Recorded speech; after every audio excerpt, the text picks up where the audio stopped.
Admiral Thexron stood on the bridge of the Eternal Dominion, his 4 eyes gleaming with satisfaction as the tactical display showed his fleet's perfect encirclement. 300 warships of the Crithian Empire formed an impenetrable sphere around a single human vessel, the cargo freighter Persistent Dawn. One ship. Thexron clicked in amusement, his mandibles chittering. The humans send one ship into our territory and they expect mercy. His subordinate, Commander Vesic, shifted nervously. Admiral, our intelligence suggests this may be a trap. The humans are known for their unpredictability. Thexron's laughter echoed through the bridge. A trap with what? That freighter's weapons couldn't pierce a scout ship's shields. No, Commander. This is humanity's arrogance meeting reality. He activated the communication channel.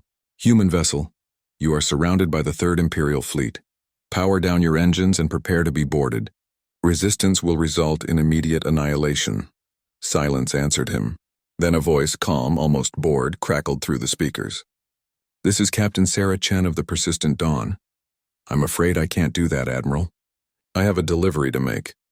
Thexron's eyes narrowed. You have no choice, human. Surrender or die. That's where you're wrong, Chen replied. I always have a choice, and I choose option 3.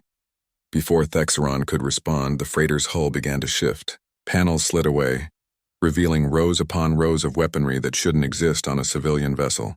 But more terrifying than the guns was what happened next. The Persistent Dawn didn't just power up its weapons. It changed. Compartments exploded outward, revealing modular sections that locked into new configurations. The bulky freighter unfolded like a predator stretching after a long sleep. Within 30 seconds, the cargo ship had transformed into something the Crithian Empire had never encountered. A fully armed human warship bristling with experimental weaponry. Open fire! Thexron shrieked, but he was already too late. The Dawn moved with impossible speed, its newly revealed engines propelling it through the Crithian formation like a bullet through paper. Railgun rounds tore through 3 destroyers before they could raise shields. Missile pods launched a swarm of micro-warheads that curved around friendly fire protocols the Crithians didn't know humans had hacked decades ago.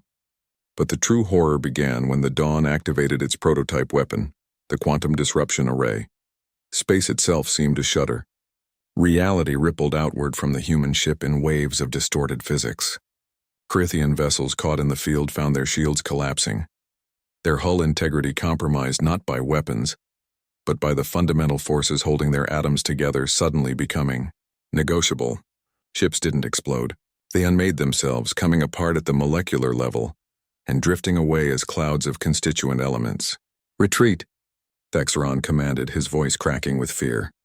All ships retreat to jump coordinates. 50 ships tried to comply. 43 succeeded in initiating their jump drives. None of them made it home. The Persistent Dawn had already deployed the second part of its trap. Microscopic drones released the moment the Crithians had completed their encirclement. Each drone, no larger than a grain of sand, had attached itself to a Crithian hull and waited. Now as the ships engaged their faster-than-light drives, the drones activated. The jumps went wrong in 50 different ways. Some ships emerged inside asteroid fields. Others found themselves in the heart of stars. A few simply vanished into dimensional spaces that had no business existing, their distress calls echoing across frequencies that made other species' receivers bleed. The Eternal Dominion, Admiral Thexron's flagship, never even made it to jump. Captain Chen targeted it personally. Her ship's main cannon, a weapon that had been disguised as a loading bay, firing a single round. It wasn't a shell or a beam.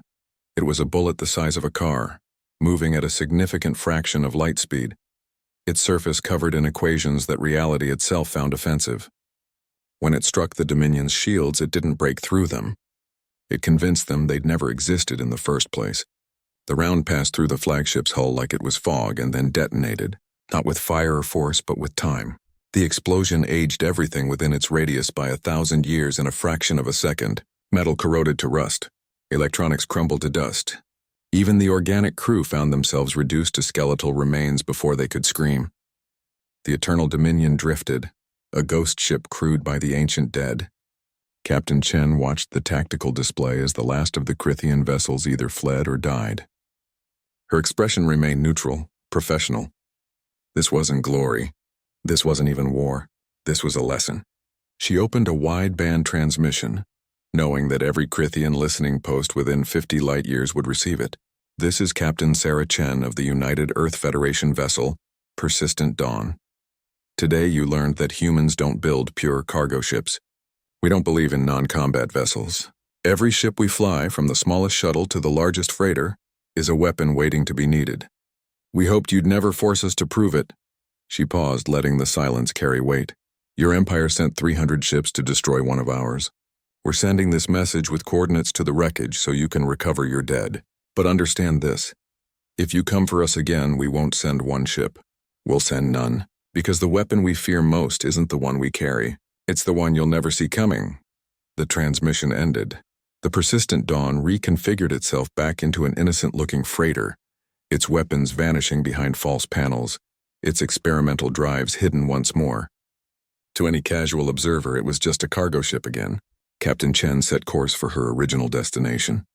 She still had a delivery to make after all. The crates in her hold contained agricultural equipment for the colony on Kepler 442b. Humanity needed to eat. But everyone who heard that transmission now understood the truth that had taken the Krithian Empire 300 ships to learn. Humanity didn't conquer the galaxy by building the biggest weapons or the fastest ships. They conquered it by making sure that when you thought you'd cornered one of them, you'd actually cornered yourself. The Empire's fleet had surrounded one human ship that day. None of them returned home. But the Persistent Dawn delivered its cargo on schedule, because humans took their promises seriously. Even the peaceful ones,